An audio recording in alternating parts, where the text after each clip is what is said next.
Today, inshallah, we're going to talk about what made the Prophet sallallahu alaihi wasallam who he was. Like what made his character? What was it that allowed the people to listen to him? What was it that drew the people to him? What was it that allowed the companions to love him sallallahu alaihi wasallam so much? And I started with the ayah وَوَجَدَكَ اللَّهُ فَهَدَى, and did he not find you lost and guide you?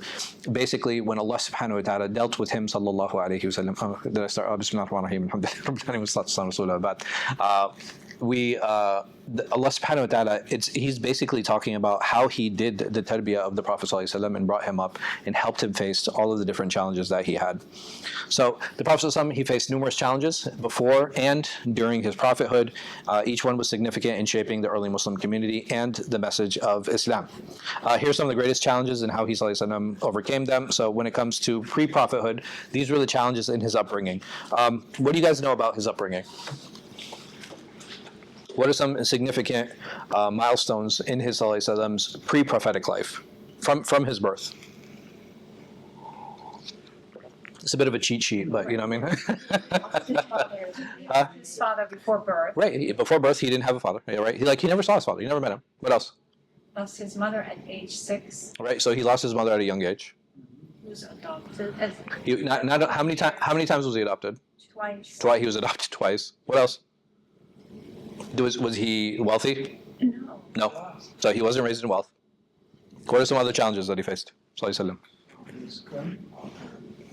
wasallam. Who would act as his replacement for his parents passed away when he was just 8 years old. So,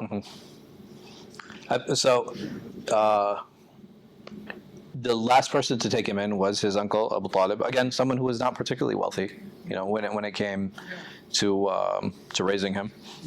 And when you think about all of these, are these the pathways, or is this a success story for somebody who might live like even in the modern age?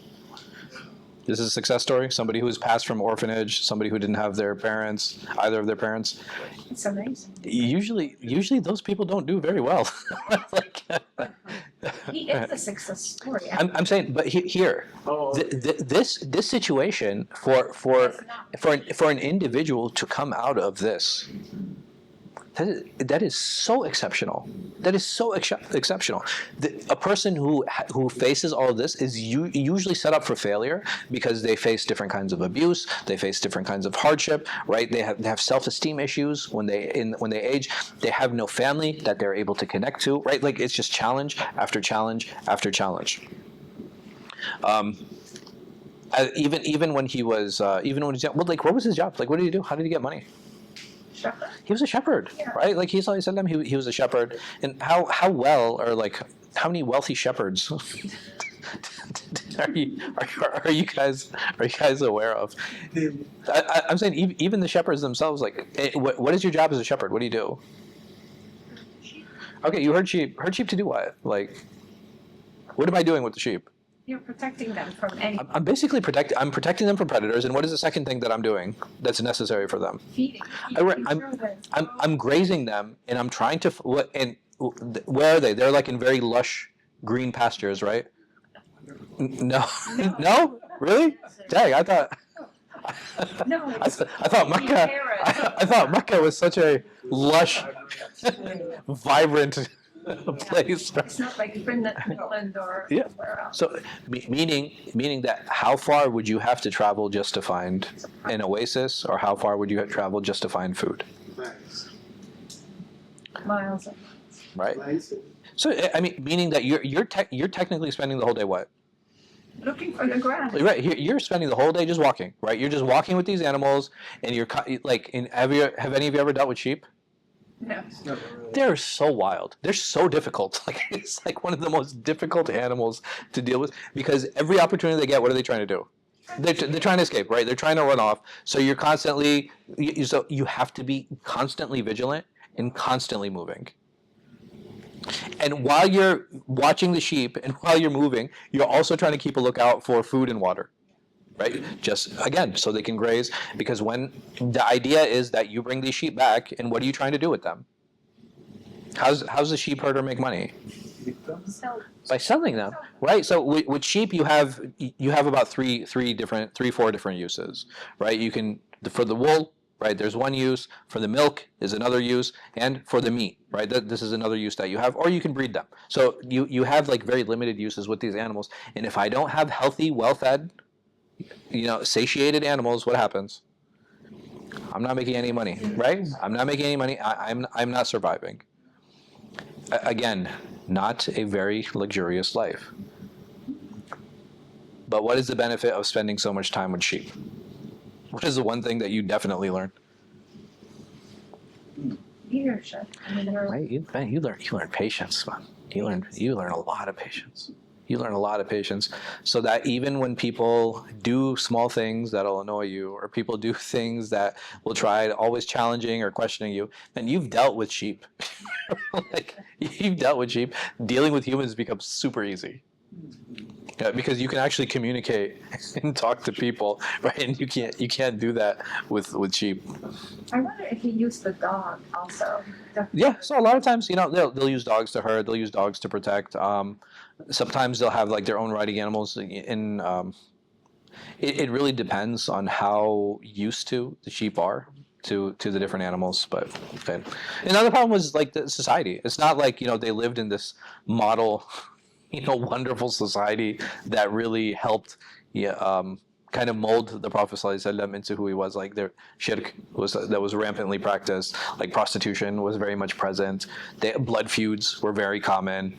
Gambling was something that wasn't looked down upon. It was something that was totally acceptable. And this is where he ﷺ was. Right. There's a lot of social injustice. If I was from a stronger tribe, I could basically do what? I could do whatever I wanted, right? Like if I was from an affluent, strong tribe, and somebody from a weaker tribe does something to me, like it doesn't matter. I could do whatever I want, right? And this is part of the issue, and this is part of the problem.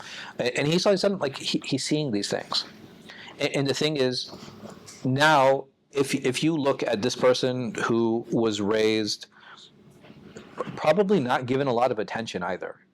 Right? He's an orphan from not one of the more affluent tribes. Not to say that the tribe was considered noble, right?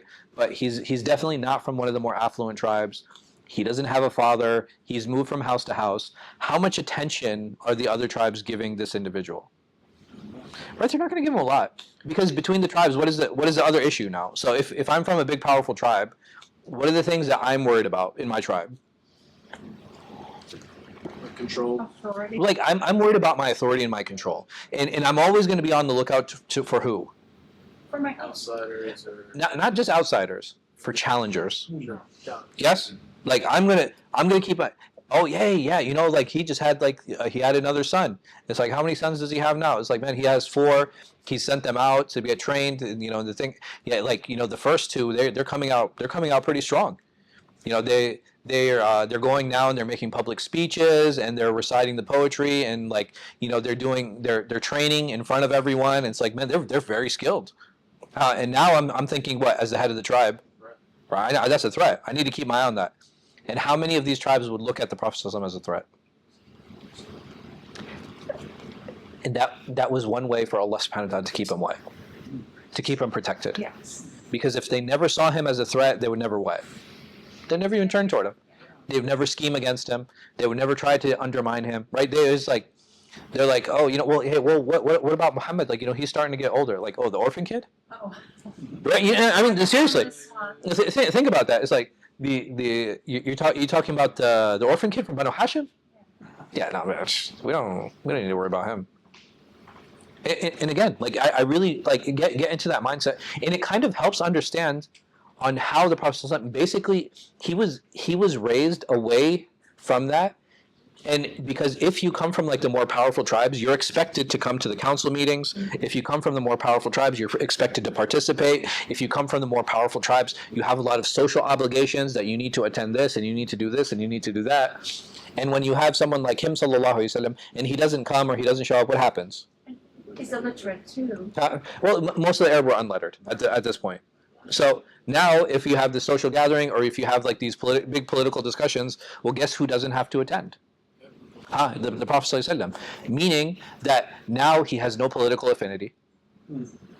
Meaning now he's not involved in that tug of war that's happening at that level and that tier of people. Allah subhanahu wa ta'ala shielded him from that. He shielded him from those conversations. And not just that, okay, you would, even when you have like the religious heads who are meeting, because a lot of times they were intermixed. Like, so the political and the religious class, they were very intermixed. Because the ones who held political power were the ones who took care of the idols. He was also shielded from that. Like, he didn't have to involve himself in that. He never had to go and go and check on the oracle Allat. Like, he never needed to see, oh, is she being fed? Is she being taken care of? Blah, blah. He was shielded from all those responsibilities. He was just out doing what? Herding. He was just dealing with sheep, minding his business. Like, he didn't have to worry about all those internal struggles and the power struggles and, like, the religious struggles that were happening amongst Quraysh. They just kind of left him alone and they let him be, sallallahu alaihi wasallam.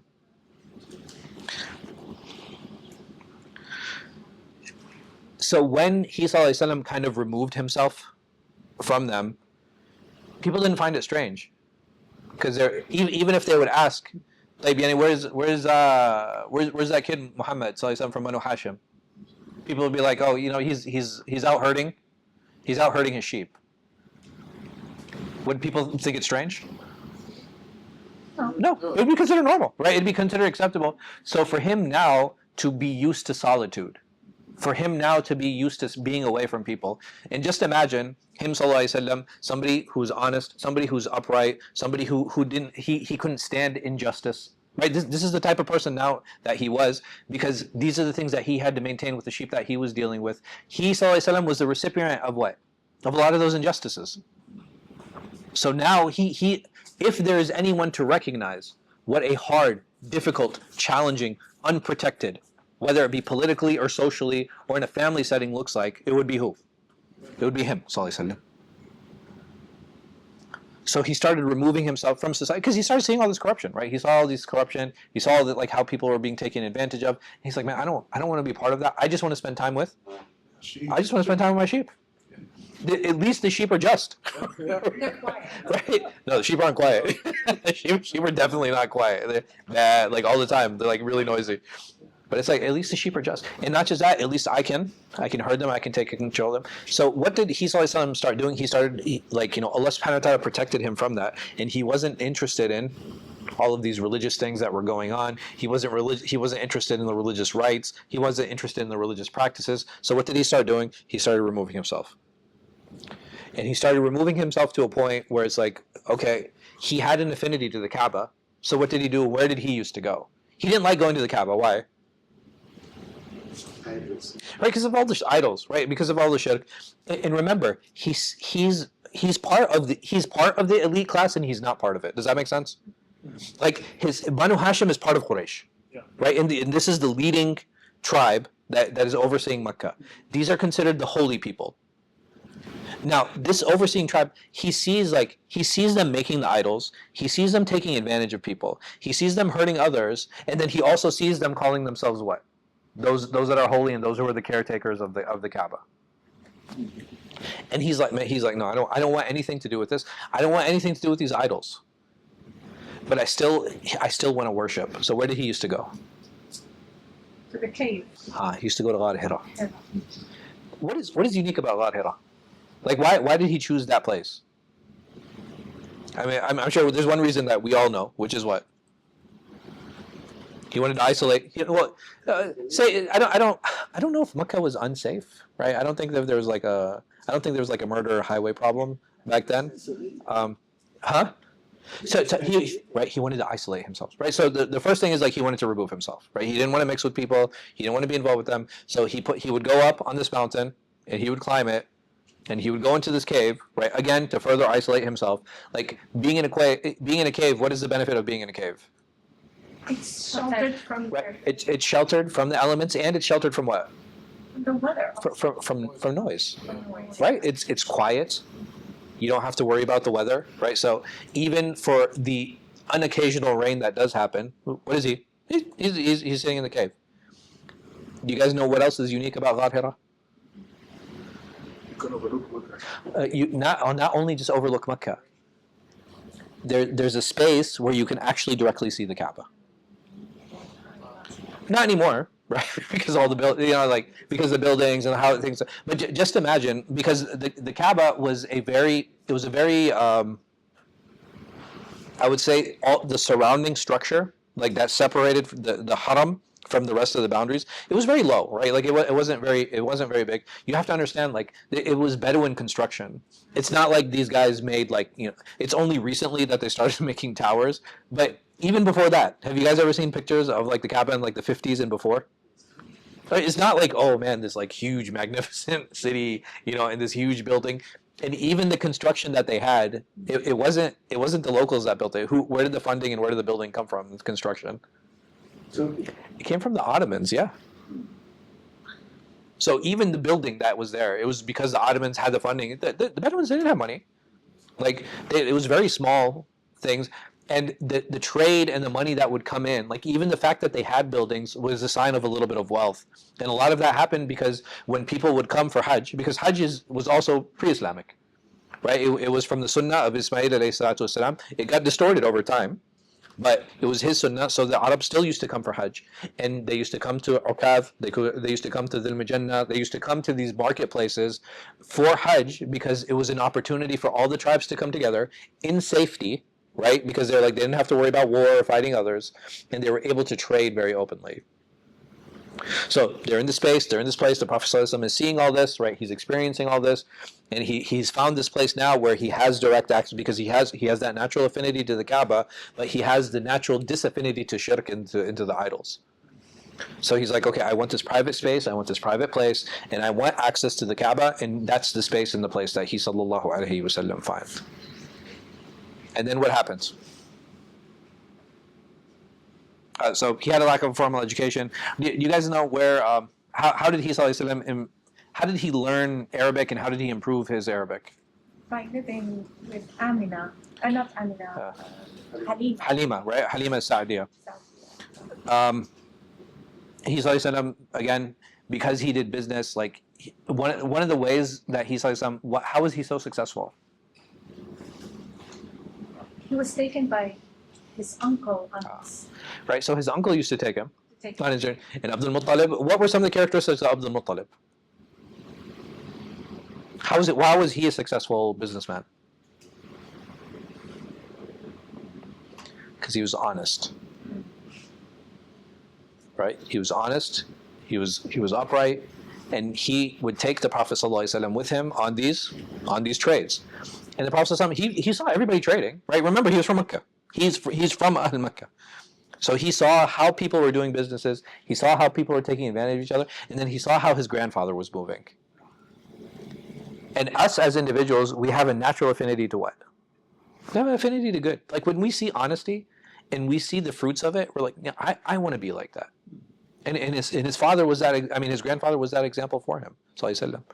And that's the tradition that he continued. So it becomes very clear on how his molding and like how he became, how he had that natural affinity to honesty, how he had that natural affinity to worship, how he had that natural affinity to kind of remove himself from like bad situations and bad people.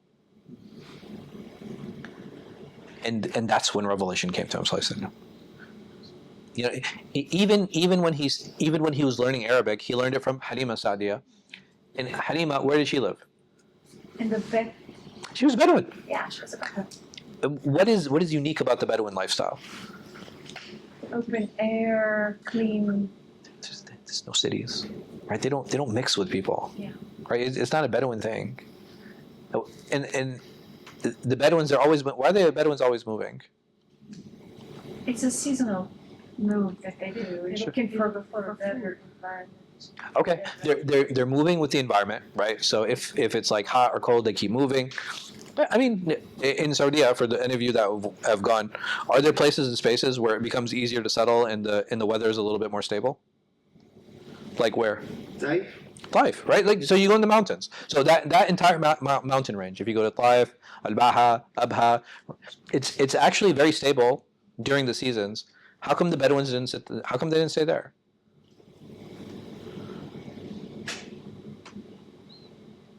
Because they're nomads, right? And what do nomads not do? Settle. They don't settle, right? Like they move from place to place, right? And they just kind of that is their lifestyle, and that is what they do. And by moving from place to place, how is it if I'm a Bedouin tribe? What are the ways that I gain? Like, how does my power grow?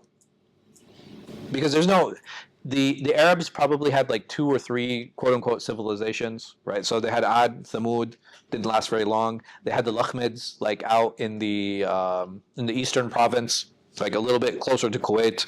That didn't last very long. So how did the Bedouin tribes actually gain notoriety? How do you have a powerful tribe? What do you do? It's by number. Okay, by number. Why do I need numbers? What do I do with those numbers? To be able to fight. I go to war. This is why the Romans and the Persians, right? The Romans and the Persians. Why were they not interested in the Arabs? Like so, subhanallah. Think about this.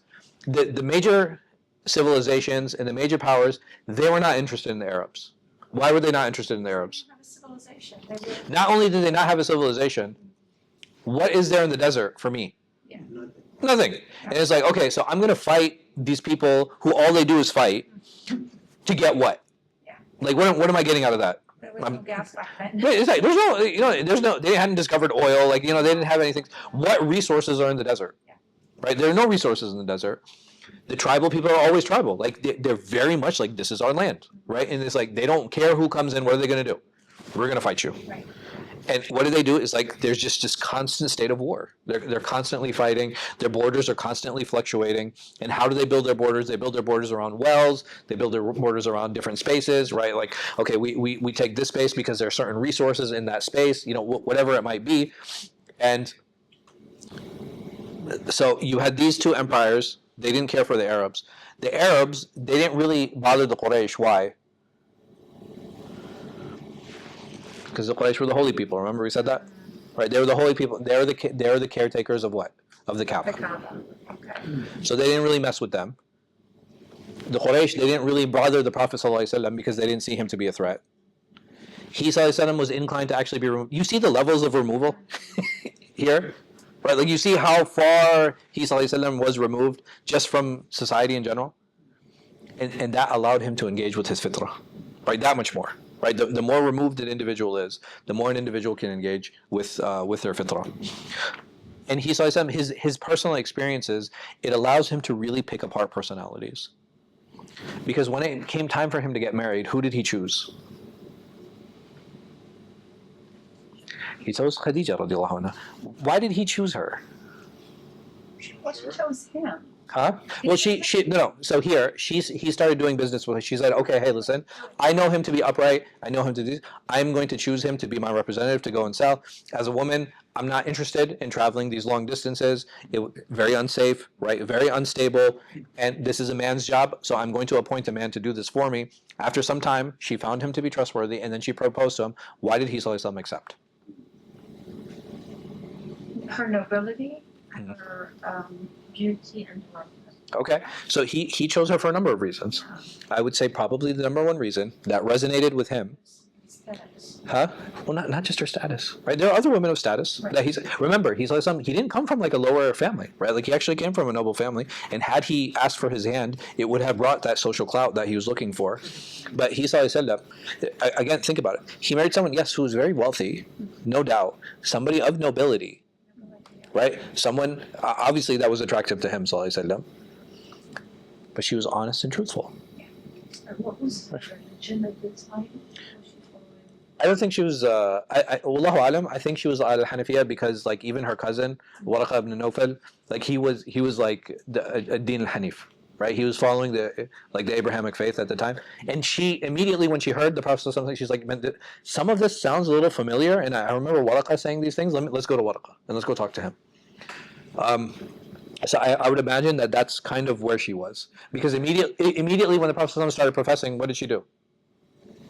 Well, Ashhadu an la ilaha illallah. Yeah, immediately, right? She was like, the moment that he came back, she was the one who supported him. She's like, no. Hey, listen, this namus that came to you, like this angel that came to you, like this is so familiar. You know what I mean? Like she's sitting there like, man, this is so familiar. Like, you know, that old guy Waraqa, he's always talking about this. You know what I mean? Like, and subhanallah, it's amazing that, you know. But anyway, so he chose her for her honesty, you know, for the fact that she was upright. And she was not Again. an idolater. Yeah, and not just that. And again, even him sallallahu, had he married somebody who was unmarried from a place of nobility, what would that have caused the other tribes to do, or the other leaders? I'm sorry? They would start noticing him. But he's marrying someone who's twice divorced. Think about this. Was she divorced or she lost her husband? Yeah, so I think it was, maybe, I think one was divorced, one passed away for sure. I don't remember the second. And Uthman. That's good or no? Nisbali, Yeah. he was her first husband. He was her first husband? Okay, khair, inshallah. Nashi. But anyway, so the situation was that it didn't allow the other tribes, again, not to feel intimidated. Wow. And because she was wealthy, now that moved the Prophet's status to what? To economic stability. And when you're economically stable, what can you start doing?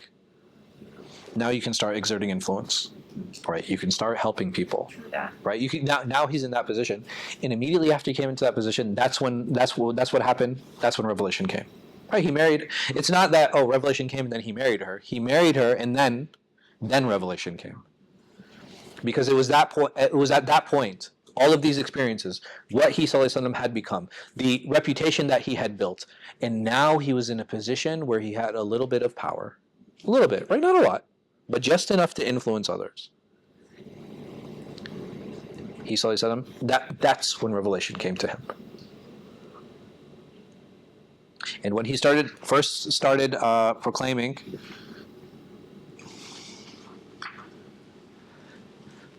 this is one of the things I forgot to mention, subhanAllah. So one of the ways that he built his reputation was how? Through mediation. Remember, the other tribes didn't see him as a threat, so anytime they got into a fight or they had a disagreement, who did they go to? They would go to him, sallallahu alaihi wasallam. And why would they choose him? Again, because they didn't. Yeah, they would see him to be neutral. They didn't see him to be a threat. They're like, and not just that, whether he rules in your favor or in his favor, what is he benefiting? He's not benefiting anything. They actually saw him to be a neutral party, and not just that. After all of them dealt with him, they knew him to also be what? Truthful. Yeah. And they knew him to be just. They knew him to be fair. So, it's you see, look at the mix of all these things that were happening to building him up, sallallahu alaihi wasallam, and becoming who he was. So one of the things that we had mentioned is only 16. Like if these are the situations. I mean, a normal situation. If a person is raised in poverty, only 16% of them succeed. I don't know. Almost a third of orphans become homeless. These are current. These are current statistics. I don't know. Definite recipe for success, right?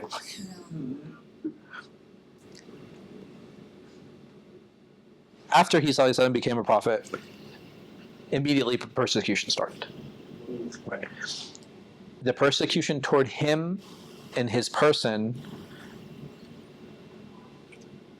was relatively limited, right? But who was suffering? His followers. Right, the people around him. And not just that, who were the first people to start accepting? The oppressed. Right, it was the weak and the oppressed. And if you're in a society where your status and your tribe is the most important thing, all of a sudden, remember, we're talking about, they're looking at the Prophet ﷺ, again, somebody who they didn't see to be a threat, and they're like, what is he saying? It's like, what? Him? Like he's saying that and he's claiming that now? Well, who's listening to him? Right, the lower class is listening to him. This is not. Is there anybody of like affluence or like nobility who's like, no, well, not really. No, nobody's there. So is he drawing major attention? Think about subhanallah. Technically, the people who are actually making those businesses Yeah, and making them rich, they're the ones that. sure. But are those? Is that group of people ever seen as a threat?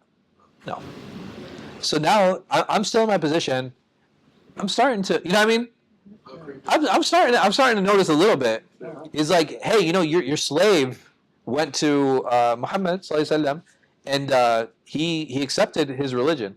It's like, I didn't give him permission. Right? That's the most that's going to come to your mind. Right. So he went to who? Who's that? The Banu Hashim boy. What? Him? Right. You know what I mean? Like, it's important to kind of put these things in context. He's like, I'm a call that slave. Go get him. What is he saying to you? And this is how words spreads. This is how words spreads. I didn't give you permission. How are you? And you start seeing this, and you start hearing this, and and in time, and then all of a sudden, what happens?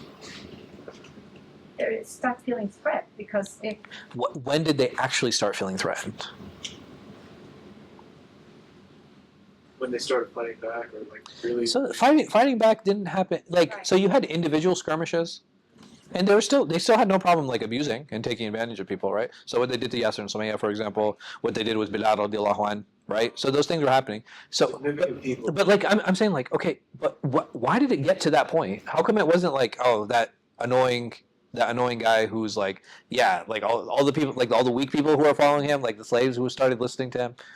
cares about Strong people were coming, like, Right. these guys were. So, So even before that, right? This is much before that, because the destruction of the idols didn't happen illa ba'd al-fath. Right. It's when Uthman and Abu Bakr. So now, even Abu Bakr was someone who's like very meek personalities. Yes, somebody of nobility.